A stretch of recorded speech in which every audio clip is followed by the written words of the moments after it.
Hare Krishna, Krishna Krishna, Hare Hare, Hare Rama, Rama Rama, Hare Hare. Hare Krishna, Krishna Krishna, Hare Hare, Hare Rama, Rama Rama, Hare Hare. Hare Krishna, Krishna Krishna, Hare Hare, Hare Rama, Rama Rama, Hare Hare. Hare Krishna, Krishna Krishna, Hare Hare, Hare Rama, Rama Hare Hare.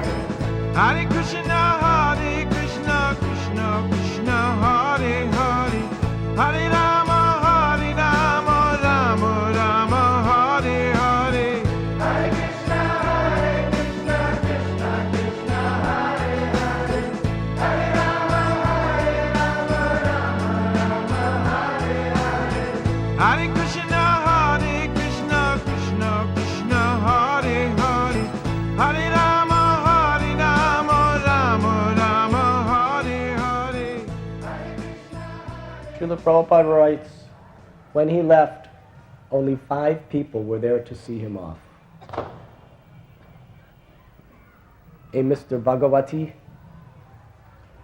a Mr. Sain Gupta, the Dwarwan of the Scindia Railway, the Scindia steamship lines, Mr. Ali, and his son, his smallest son, Vrndavan Chandra Day.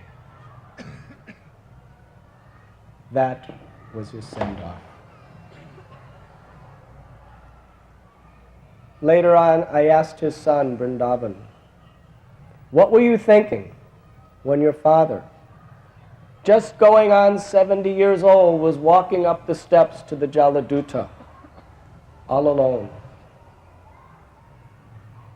carrying only 40 rupees,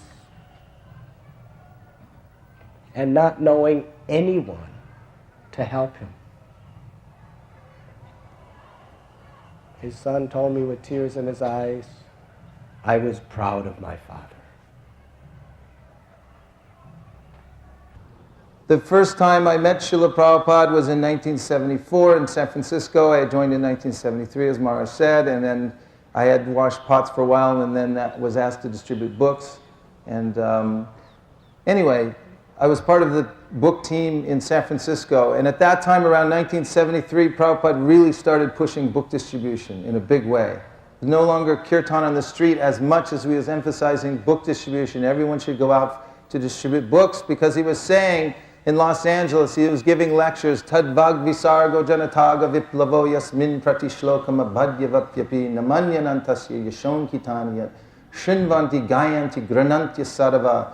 That if someone comes in touch with this Bhagavat, it's not an ordinary thing. If they read one word or one line, or if they even touch the book, their life will be changed because it's so powerful. And he was instilling in young people who are just walking in the door the faith in this by seeing Srila Prabhupada's demeanor, by hearing the sweetness of his voice, by being taken up in his energy. Then armies of devotees were going out to distribute books around that time. And when Srila Prabhupada came to San Francisco, our temple president, oh, that's it, introduced the Sankirtan party, the book distribution party, to Srila Prabhupada in his room in San Francisco. And Bhaktidas said, these are the book distributors. They're going out every day. They're sacrificing so much to go out and sell your books, and they're selling so many books. And we were listening, thinking, oh, this is nice. And then Srila Prabhupada said, you must also read the books. And then he preached for about 20 minutes about how he wanted every one of his disciples to take full advantage of the Srimad Bhagavatam. Every word, he said, I've translated from Sanskrit into English. I've painstakingly translated these books for your benefit, because I want you all to become pure devotees. And at that time, I could see that Srila Prabhupada's real interest was for us to come up, to actually become very serious, can be completely serious about Krishna consciousness and take full advantage of the process of Krishna consciousness. And from that, I've always been inspired that although Prabhupada's pushing book distribution, and this is very pleasing to him, that we must take full advantage of everything he's given us to come to the highest platform of Krishna consciousness by taking the process seriously. And since Siddhanta Prabhu is here, has been asking me to tell the story a million times, this is the last thing I'll say, just because he wants it on tape. Anyway, in 1975, at the opening of the Krishna Balaram Mandir, I was here with the party that I was with Tripurari Maharaj and Suradas, and there was a group of us working for the BBT party. In any case, Prabhupada did the first artik for Krishna Balaram, and after that, then there was an opportunity for the devotees who would do the first artik. And so Tripurari Maharaj was ambitious. He pushed his way in the Pujari room, and he grabbed Suradas and he grabbed me, and he said, "We're doing it." And Bhagavan came in and he pushed him away. He said, "No, we were here first." And Gurudas came in and he said, "No, we were here first." And we were saying, "Maharaj, just let him do it." Because we really weren't trained up so much in Pujari work. We had done a little bit here and there, but we were mostly doing book distribution. So in any case, we had to wait till Srila Prabhupada came in, and then the doors would open and we'd do the artik. And so that's what happened. We went in. And before we went in, the Pujari, who had been up for 3 days, came and said, "This better be good, because all the biggest pundits from all over Vrndavan will be here. Srila Prabhupada will be watching personally, of course, and you want to make a good impression." So we were very nervous, and we waited, and finally Srila Prabhupada came for darshan. We opened the doors, and we walked to the front where all the paraphernalia was, and I froze. Because I had never seen such paraphernalia. Long ghee wicks. I've seen small ghee wicks before. Long ghee wicks and all types of different paraphernalia, and washing the conch outside the room and everything like that. So when the artik started, also we had never done a simultaneous artik. That's very difficult in and of itself if you've never done it. So we were there, and then Were you doing Krishna Balaram? I was at Radhashama Sundar's altar. Tripurari Maharaj was at Krishna Balaram's altar. And Suradas was at Gaur-Nitai's altar. And there was a fan going over Gaur-Nitai's altar that no one could find the switch for, because the temple had just been built and it was going full speed. So he could barely do anything there with the chamara and it lighting anything. And then Srila Prabhupada came in, he offered obeisance to Gaur-Nitai, Krishna Balaram, and he came to Radhashama Sundar's altar and stood there. And then, of course, all the GBC men and all the sannyasis, they stood behind Srila Prabhupada. And I turned around to look while I was offering the incense and practically fainted because Prabhupada was standing right there. Anyway, it went from bad to worse as I continued to fumble through the process, and I was thinking the whole time that Srila Prabhupada may ask me to burn my Brahman's thread afterwards. I really thought that. And I think when I turned around, I threw the water and it hit Tamal Krishna Maharaj square in the glasses, and he was, I could see he was furious. So, after the program, after the artik, we came into the Pujari room, and Tripurari Maharaj said, "Now is the time to pray for forgiveness." And I went to the dark recesses of my room that I could find, and thought that I would stay there for a long time and pray for forgiveness. But the point is that after the artik, Prabhupada had gone back to his room. This is the story we got from Rameshwar. Who had gone back there, and Srila Prabhupada said, "Who is this doing artik?" And they said, "Prabhupada, these were Tripurari Maharaj and his men, Prabhupada." He said, "They don't know much about puja, but they distribute your books." And Prabhupada said, "Well, that is all right."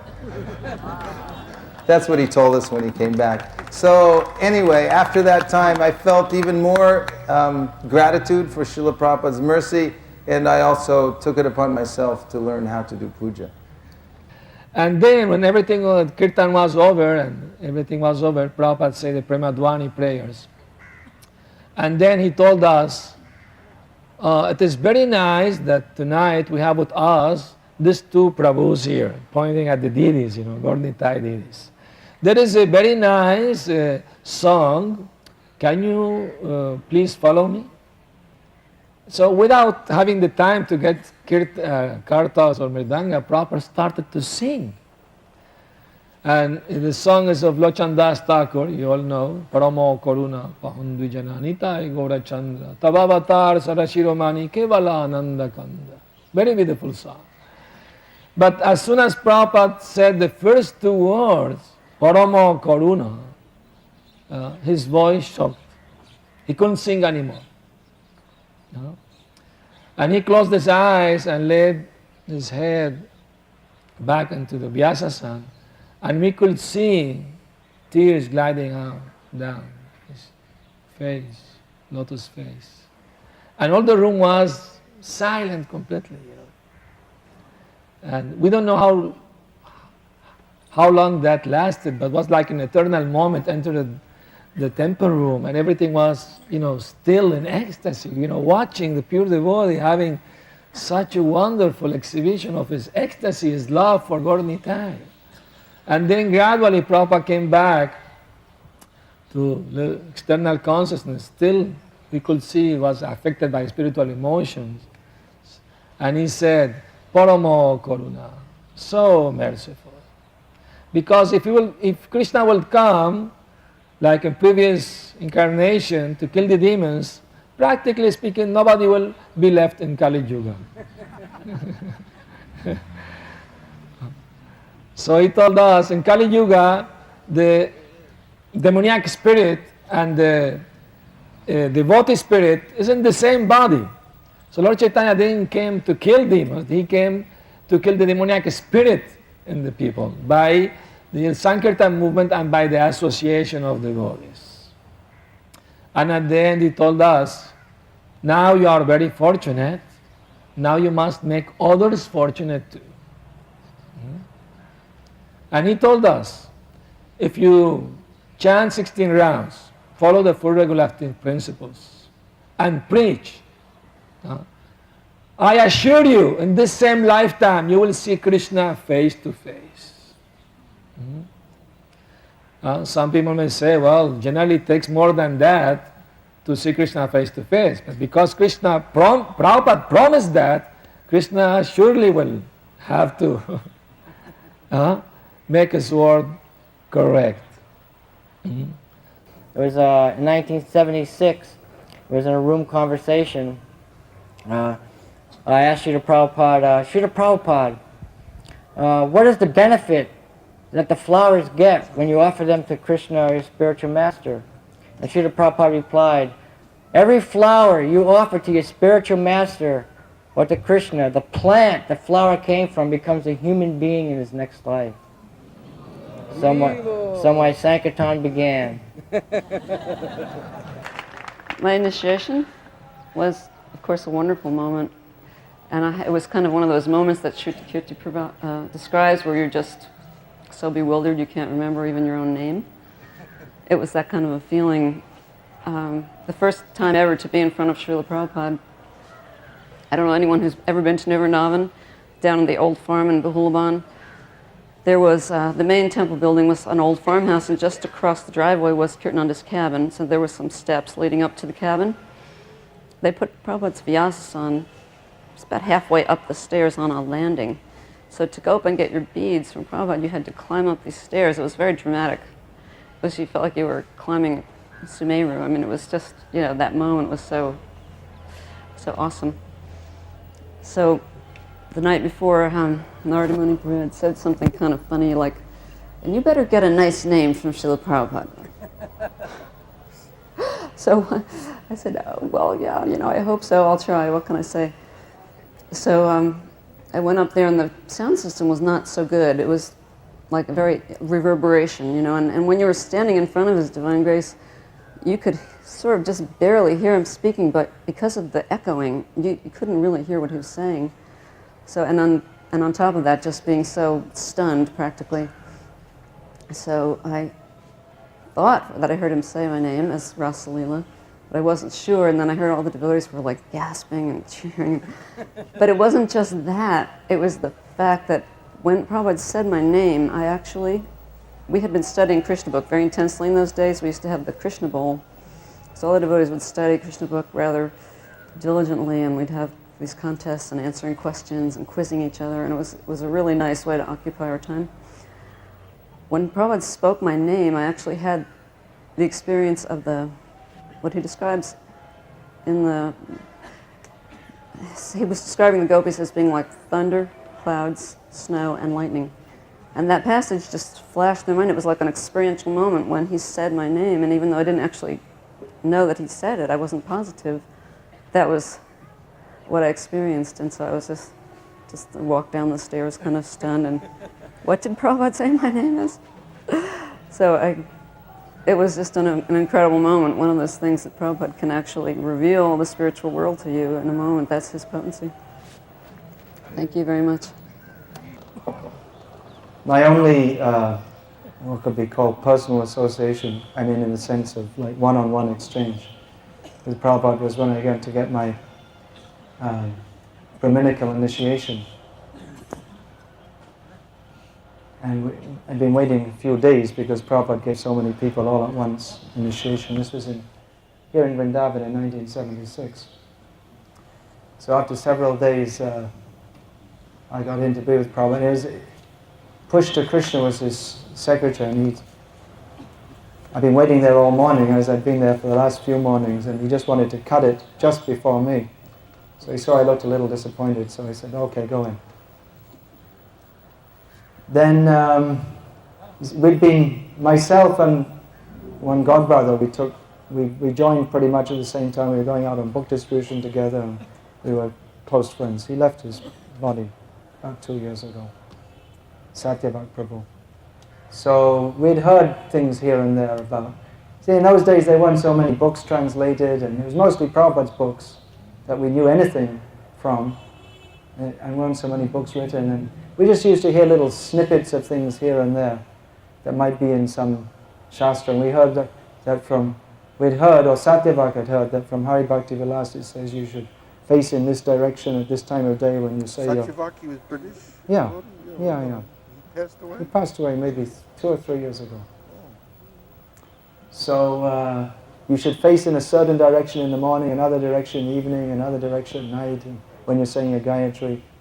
And you should say it specifically at this time, so many minutes before the sunrise, or so many minutes after. And you should hold it at the throat or something like that at the morning, or something, I can't remember, in the chest at midday, like this. There's so many detailed rules of how to do it. So we thought, well, this is very interesting and far out, as the language was in those days. So I thought, well, if I get a chance, I'd like to ask Prabhupada about this. So anyway, I went in, and Prabhupada had me pronounce the words, and I thought I knew how to pronounce Sanskrit quite nicely, so I read the sheet out, and every word I said wrong, and Prabhupada was correcting me. And then after the first mantra, Prabhupada just gave up trying to correct me, and just, whatever I said, he just let it go on. So then he saw this saying, he said, you chant this mantra morning, noon, and evening. Do you have any questions? So I wanted to ask about this, that I'd heard that you should chant exactly so many minutes before the sunrise, or so many minutes after it, like that. So I said, Prabhupada is... And then I was going to ask about which direction to face in, to confirm all these things we'd heard, and then which direction your thumb should be facing. I don't know what it was exactly.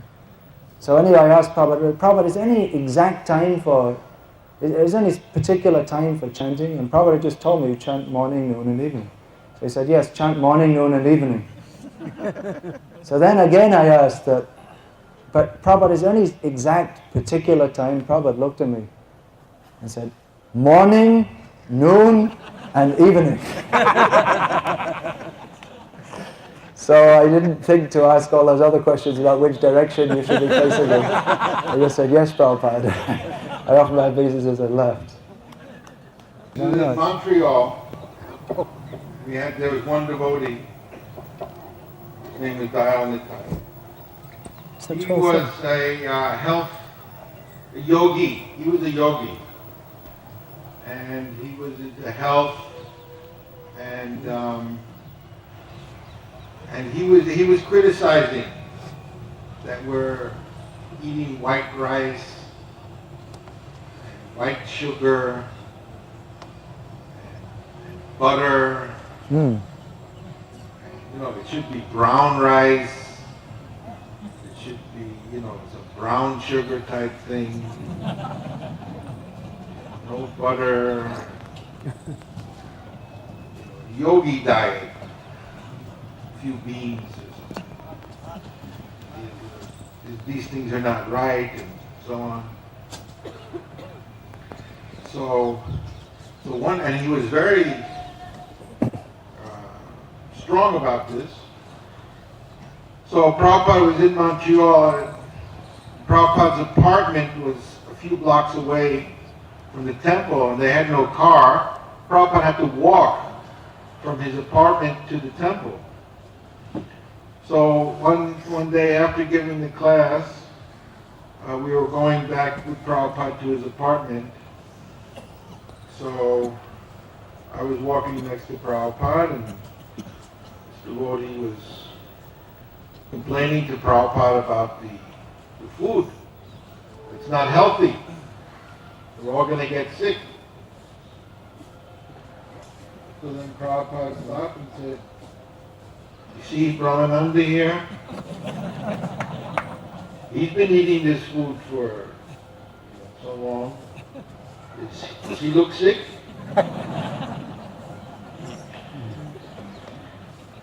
So he didn't get the message.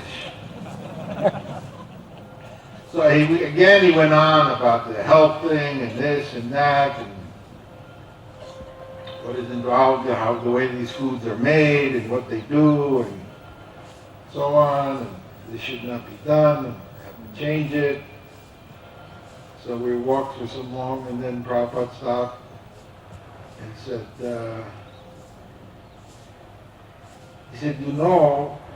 our Brahmananda here, he's so healthy, and he can kill you. If I just say, he can kill you.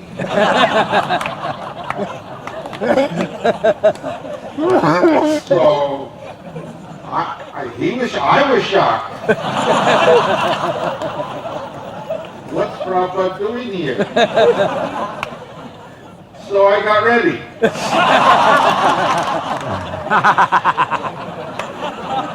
Prabhupada says,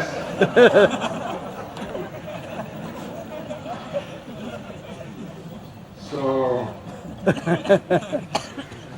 then the devotee understood that Prasadam is okay. At the time in New York, the temple president in New York was Bhavananda. And just a few weeks before that, he had initiated an all-night Harinam Sankirtan party. All night. Till they were going to Broadway. Bhavananda was really into Broadway. And so they'd go out all night and come back for Mangalarti and then take rest. But because they didn't want to stay up that late, Mangalarti was moved up. So instead of being at 4:30, it was 3:45 or something like that. So for that reason, we had to move the waking of the deities up to way early too. So Prabhupada came in, and there was the greeting of the deities, and he was standing at the altar looking for some time, and he was speaking with Bhavananda, and we were wondering what's Prabhupada saying there. So later we found out Prabhupada said, Krishna is looking tired. Krishna is looking tired. He's playing all day with the cowherd boys. He needs his proper rest. Now, he had just arrived, and I don't think anybody told him what was about this all-night Harinam Sankirtan party, which was a little questionable anyway. So then we moved the Mangalarti back to 4:30. So one morning when Srila Prabhupada woke up, this is a nice pastime exhibiting, as we all know, is the fact. The pure devotee is not under the influence of the modes of material nature. When he sleeps, it's not in ignorance. It's just another time when he is engaged in Krishna's service. So Tamal Krishna Maharaj was there, and Srila Prabhupada woke up, and Tamal Krishna Maharaj helped raise him up, and then immediately Prabhupada began preaching very enthusiastically with a loud voice, saying, I want you to go to the West and preach. Ask these people, do you want to grow old? No. You are forced to grow old. Do you think I want to get old? Nobody wants to grow old, but this is the laws of nature. You are forced, you must surrender to Krishna if you want to become free of this birth, death, disease, and old age. So seeing Srila Prabhupada wake up and in 1 second, in 1 moment, preaching on the transcendental platform, and to my contaminated vision, it looked like he had been meditating this way during his sleep, how he would be preaching, how he wanted his disciples to carry on. So Prabhupada called me, and I went there, pay my obeisance, everything, And Prabhupada gave me Japamala and said the name. The name is Jagat Chakshurdas. And Prabhupada started to explain the meaning of the name. And after explaining the meaning of the name, how we should feel the eye of the Lord, watching us and looking at us, he looked at me straight in the eyes and pointing his finger, he said, "You cannot hide from the eyes of God." I said, "Oh my God, I wanted the earth to open up and swallow me up there." Because everybody was watching at me. Maybe he did something wrong. And actually, before getting initiated, sometimes I used to go to the kitchen and steal some mahasweet, thinking nobody's watching me, and hide somewhere to eat it. And when Prabhupada told me that, I felt caught immediately. Prabhupada read my mind, he knows everything about me. So, anyway, and next day, I came back from Sankirtan a little early, and I passed through the garden, and Prabhupada was sitting on his rocking chair chanting japa. I forgot that I was not supposed to pass through his garden, but I paid my visit and I was going to go back, and Prabhupada just waved at me like that. So I went there and asked me, "From where are you coming?" I said, "Prabhupada, I was distributing your books." We were very enthusiastic to do it because we knew Prabhupada was looking at the city, blessing all the people of South America, Venezuela there. So Prabhupada, and how people like my books in Venezuela.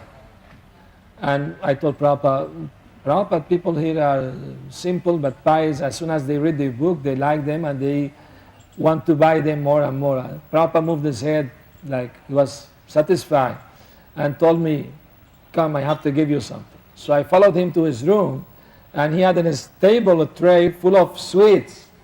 And he took one and gave it to me and told me, "Thank you very much for helping me."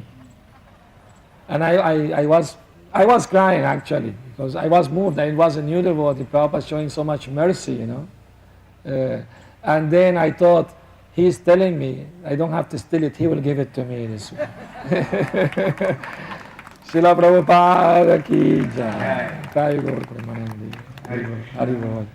In Juhu, in 73, when I got there, we had a small temple because we were living very austere. We can't believe how austere we were living.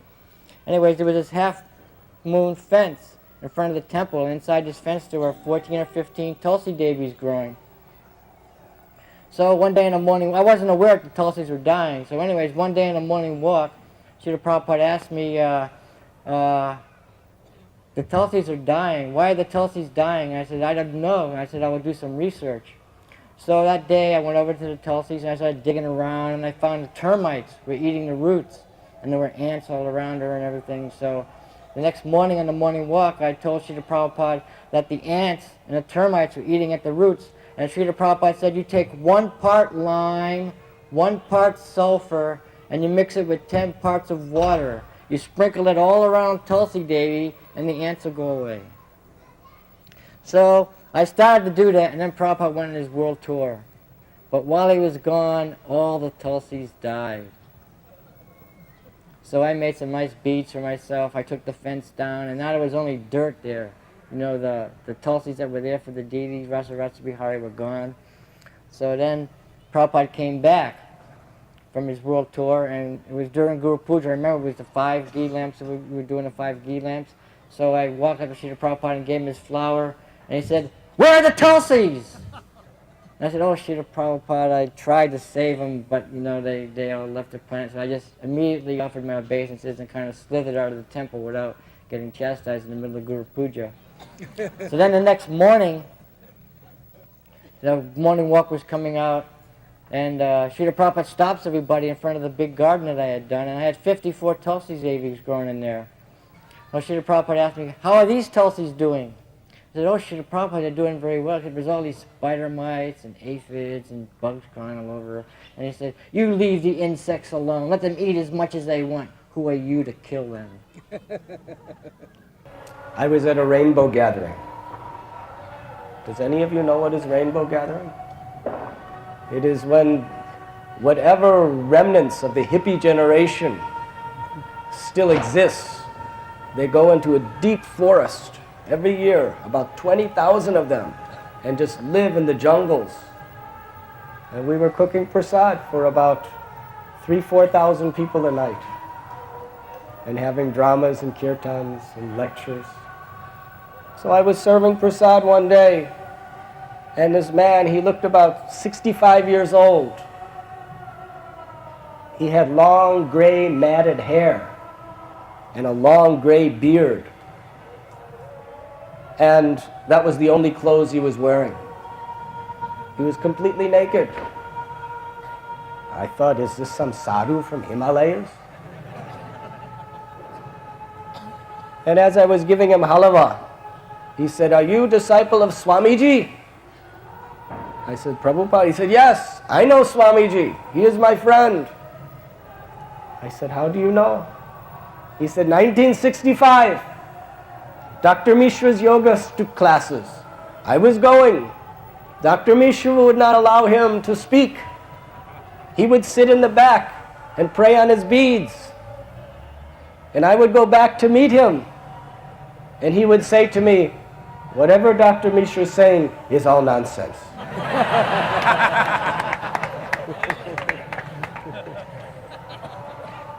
And I would invite Swamiji to my house. And sometimes he would invite me to the little tiny flat he was staying. And he would cook for me. And he would serve me. And he would teach me about Krishna. The kindest, most gentle, most loving man I've ever met in my life. So this is how Prabhupada lived. And although Dr. Mishra and Srila Prabhupada had very, very strong philosophical debates, when Dr. Mishra was sick, he was actually dying,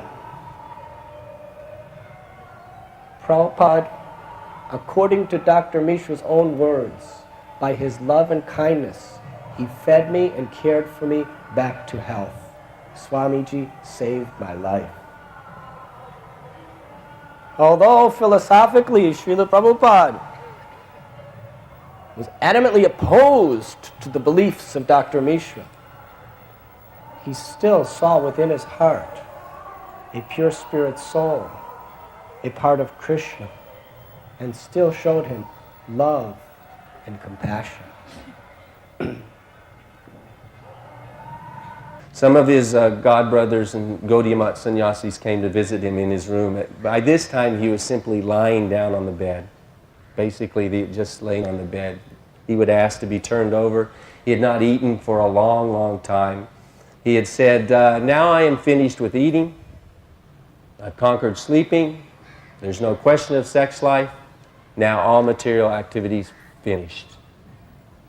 And he also asked the devotees, why do you pray for me to stay? This bag of bones is useless.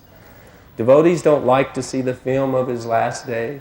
They don't really like to see so many pictures of Srila Prabhupada in these Antya Leela. But this is the Goswami that our spiritual master was. He stayed here for us, only so we would develop more and more attachment to him. He said as much to Bhavananda Maharaj at the time.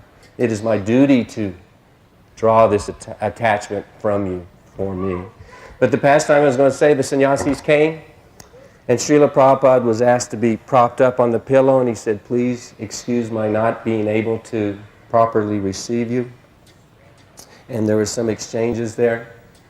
And he said, please forgive me for all my offenses. He said, sometimes in preaching there are some strong words that are spoken, and I would like to ask for forgiveness. And of course, they appropriately responded, no, no, no, there's been no offense. The offense is ours, please forgive us. And then they began talking in Bengali. And later I asked one Bengali devotee, one devotee who spoke Bengali, what did he say? And I believed what he shared with me because it was in the same mood. But he said, also please forgive my devotees. Sometimes they think they're the only devotees. I've had time to teach them prachar, but not achar, meaning preaching. That is the essence.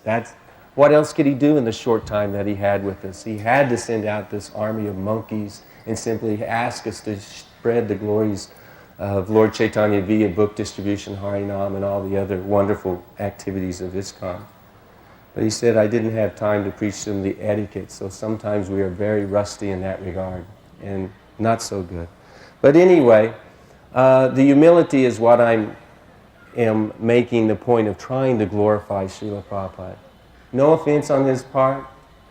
Every move, every thought, every word dictated by the Supreme Lord, and only out of compassion for us was he remaining here in those last months. And sometimes, raised a Christian, they say, oh, they glorify Jesus Christ, he died for our sins. Because my love was really secured for Srila Prabhupada during those last months.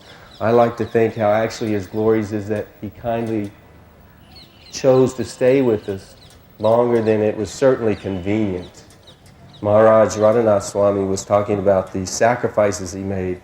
Anybody, it's nice to hear how many devotees, there are a number of devotees who were here in the last days, but anybody who saw or heard Kaviraj, the doctor, saying, simply lying on the bed with no body fat left from not eating, it was like the nerves, it was like being on fire. Just the skin and the nerves rubbing against the bone. Did Srila Prabhupada complain once? No. Did he ask for morphine for the pain? No. He simply wanted to be with his devotees and have us chant Hare Krishna. And I do have to squeeze this in. It was mentioned, but to me it's such an important aspect of Srila Prabhupada's love for us, all of us. He wanted all of us to be here for this passing. He asked that, the instruction was given, we readied canopies on top of the Gurukula building, Voga Ashram there. He wanted all of his disciples to be with him. He loves us so much. He doesn't forget any single service. We've heard the most insignificant things that we've done, devotees shared that they've done for Prabhupada in his Jai. And that is Srila Prabhupada. How can we give up his service? How can we turn away from him or forget him? We owe him everything. Thank you. So in 1975, it was Bhaktisiddhanta's Disappearance Day, and I was in charge of the kitchen in Bombay. So we were making 108 preparations, for the ceremony. So I made 98 of the 108 preparations. So they were all taken up to Srila Prabhupada, and Gopal Krishna, who was a young brahmachari at that time, he came up to me and said, well, Shankadas, you made all these preparations. You have to come up to Srila Prabhupada and tell him what you made. So I went up with Gopal Krishna, and it was Gopal Krishna, Prabhupada, and myself sitting in the room. And in front of Prabhupada was a table with 108 preparations. So Prabhupada said, what is this preparation? And I told him what it was, and he tasted it. He said, what is this preparation? I told him what it was, and he tasted it. He said, what is this preparation? I told him what it was, and he tasted it. And he said, what is this preparation? I told him what it was, and he tasted it. Then the fifth preparation, he said, what is this preparation? I told him what it was, and he tasted it. And he said, Radharani has prepared this feast. You can go. Wow. And then, I'll tell you a few chastisements that I got, which are pretty significant. Actually, all the pastimes that I had with Srila Prabhupada have a significant meaning to them. Anyways, one day, Mother Palika asked me to go to Buleshwar to buy fruits for Srila Prabhupada. So, I went down to Buleshwar, and I started buying fruits, and then I seen this big pile of oranges. I said, wow, beautiful oranges, Masumbi. So I asked the guy to cut one open, and I tasted it, and it tasted real good, and I figured, wow, these are great. So I bought a whole big bag of oranges for Srila Prabhupada. So I guess it was about 3 days later. I went on a lot of morning walks, and this particular morning walk, it was towards the end of the morning walk, and we were walking, and there was this building, this house on top of this hill at the end of the beach, and the sun was reflecting on the glass windows, and Srila Prabhupada started talking about how the material world is a perverted reflection of the spiritual world like that. And then he said, who has bought me these oranges? So I immediately go running up all puffed up and thinking, oh God, I'm going to get glorified. And I walked up and I said, Srila Prabhupada, I bought the oranges. And Srila Prabhupada said, those oranges are 10th class, just like you. And then he said the reason the oranges were 10th class is because they would pick them during the ripe season, and then they would put them in refrigerators and bring them out when the off season came, and they would sell them for a high price. Then one time I was asked to make samosas for Srila Prabhupada. So I had this recipe for 5 vegetable samosas. It's a Gujarati recipe. So I grated up all the vegetables and I made this beautiful filling. It took me a long time to make it.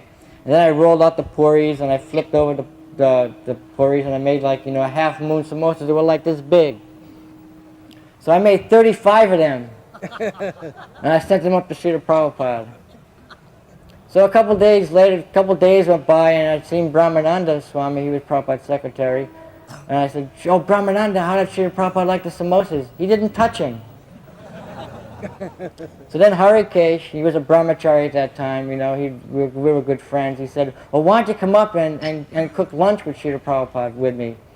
So we were cooking lunch, and this Indian gentleman had come before we started cooking and had made this big feast because Srila Prabhupada was going to have all these guests come over and eat lunch with him. Then this one man, he had made a whole pile of samosas, but they were the little diamond samosas, the little ones that you get here in India. And they were just sitting there on this plate. So me and Harikesh are sitting there, we were just having a good old time, cooking Prabhupada's lunch, and Srila Prabhupada comes walking in the room. We offer our obeisances, and Srila Prabhupada looked at me and he said, did you make these samosas? I said, oh no, Srila Prabhupada, that India I cooked before I was in here came and made them. He says, you don't know how to make samosas, you don't know how to make footballs! And then Srila Prabhupada looked at Harikesh Swami, he looked at me and said, you two are expert in messing everything up. Then he walked out of the room smiling, and then I served him his lunch for 2 days in a row. And I remember one pastime where I was in the garden. We were reading from, after chanting, reading from first canto Srimad Bhagavatam. And I'd forgotten exactly what verse it was, but they were reading the Sanskrit translation verse and purport. And they read the word for words and came to the word Muni. And we all know what Muni means. Well, the word for word translation was a verb. It wasn't a noun. Muni being a person, a sadhu, a thoughtful person. It was a verb. And Srila Prabhupada said, read that again. And so they read Muni and said the verb that was there. And he said, who has done this? And then the devotees realized, who has changed this? Who is that rascal? And of course, some Prabhu's name was mentioned. He said, this will ruin our movement. You change one word on my books and it can ruin the movement. And he was so emphatic and heavy about this point. And of course, I want it to be understood as I understand it anyway. I share that. I don't want it to be misunderstood what I'm saying. I offer all respects to the Prabhus who have service doing the books, who are editors, who've been given that service by Srila Prabhupada. Dravida Prabhu in particular was mentioned today, glorified appropriately. But what I understood is we can't change the message of the spiritual master. There's such a great danger in that. Don't change anything, and we all know that instruction of Srila Prabhupada, and I got to see personally how fiery Srila Prabhupada was in making this point. So after a while, I was talking with Tamal Krishna one time in the garden, and he said, Shankadas, you're a gardener, so you should offer Prabhupada a flower every day. So I became Prabhupada's flower boy. Every time I'd see Srila Prabhupada, I would give him a flower. Sometimes he would touch my hand taking the flower. Sometimes he would grab the flower and, start chastising me, or sometimes he would grab it and he would glorify me. He would glorify the flowers. No, he did. He really did. He said, Mogra is the king of flowers. So I went to Mayapur. Third class, of course, Giriraj was very, reluctant to give anybody, money for anything. So he gave me a third class ticket on a train to Calcutta. And so by the time I got to Calcutta, they stole my suitcase. They stole my shoes. All I had on was a dhoti and a kurta when I got to the temple.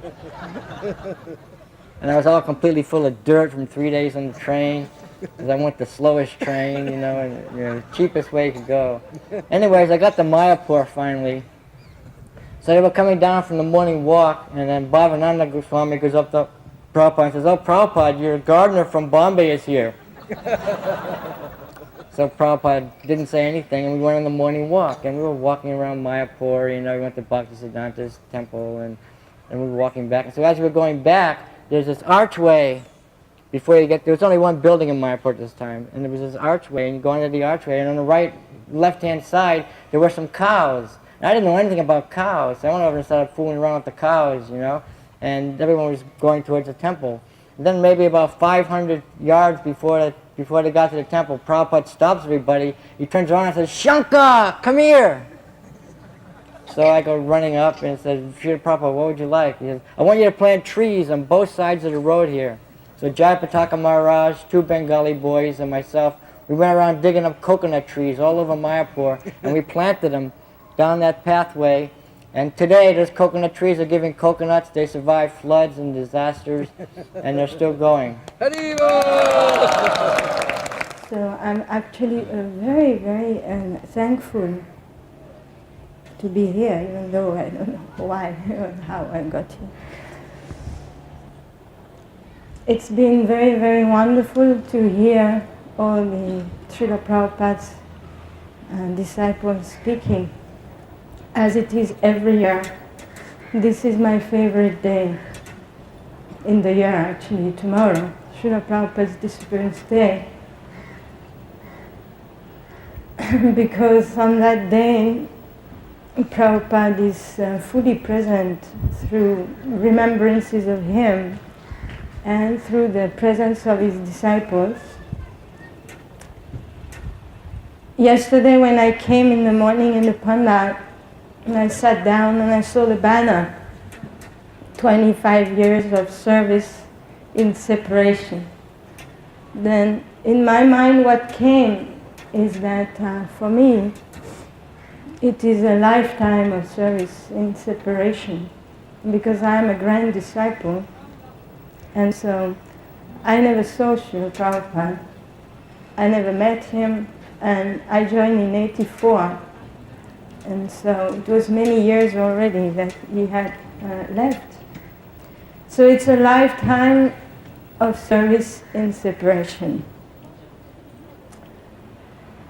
In 1996, I was very, very touched by a CD, some songs that came out for Srila Prabhupada's centennial, a garland of songs that was produced somewhere in England. And one devotee named Jayadev Das, he sang one heart-rendering song, "I Never Knew You." And I just cried. Because we worked, I was part of the team that somehow helped celebrating Srila Prabhupada's centennial. And when this record came out, I just felt this was a culmination of, it was a reward for us to hear all the glorifications of Srila Prabhupada. And this song, "I Never Knew You," where was I when you were on the planet? I meditated a lot on that. And many times it has already come to my mind, many times, that one day, I mean it may happen or not, because I may die anytime, but by calculations of regular time, I already thought that one day there will be this horrible announcement during Mangal Arati that the last Prabhupada disciple has left the planet. And I already apprehend that day when there will be no more Prabhupada disciples. As we have heard, Bhakti-Vikas Maharaj, I think, is the one who was saying that when Prabhupada was on the planet, it was very nice because he was staying in London, and the devotees used to travel back and forth from England, from India to America, and they would get the stories. So for us grand disciples, it's like that when there is a Prabhupada disciple, we get the stories. We get to hear things like the stories of the flower boy or the bathroom scrubbing, and we get to hear all these little things that we don't find in the books, that we don't even find in the tapes. And so we get to love Srila Prabhupada. Krishna gave us Srimad Bhagavatam, all kinds of stories about him, so that by hearing about his personality, we develop not just knowledge of him and knowledge of his teachings, but actually attraction for his own personality, for his person, for what he is, because unless there is love, Prabhupada explains, there's no way we can fix the mind on something we don't love. If there's no love, we cannot fix. So we must love Srila Prabhupada. And one of the ways to love him is to hear all these beautiful stories about him. Some are very significant. Actually, they are all important and significant because they teach us the heart of the pure devotee, the concern of the pure devotee, and they melt our reluctance to surrender to a person. Hare Krishna, Hare Krishna, Krishna Krishna, Hare Hare, Hare Rama, Rama Rama, Hare Hare. Hare Krishna, Krishna Krishna, Hare Hare.